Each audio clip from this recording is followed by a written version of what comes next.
Trump says Meloni begged her for a picture and Meloni denied it. Who's lying here? We're going to find out. This is Meloni denying, but we're not gonna look at body language because it's unreliable.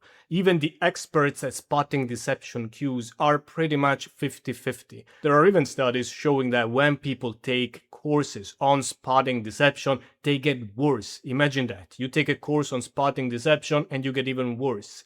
Also, there are no cues of deception. There are cues of high anxiety and nervousness, but it's not the same as deception. So instead, what we teach at the Power Moves is to look at character, past history, context, and incentives. We're not going to look at character here because we don't want to do politics, but let's look at context and incentives.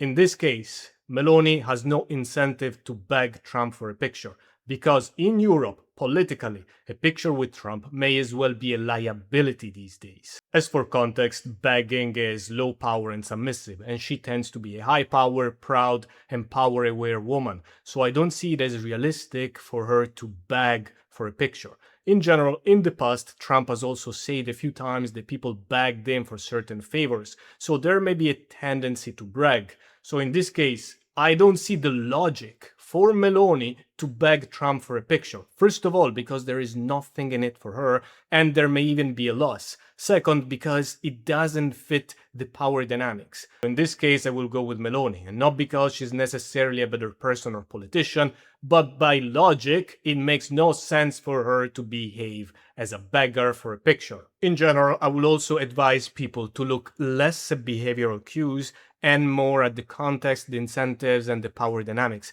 Not because behavioral cues are useless, they are very useful. Adding them on top of the foundations of power dynamics, incentives, and character, it can help boost your reliability, but only on top of those foundations. On their own, they are not enough and often misleading. Subscribe to learn more. Ciao.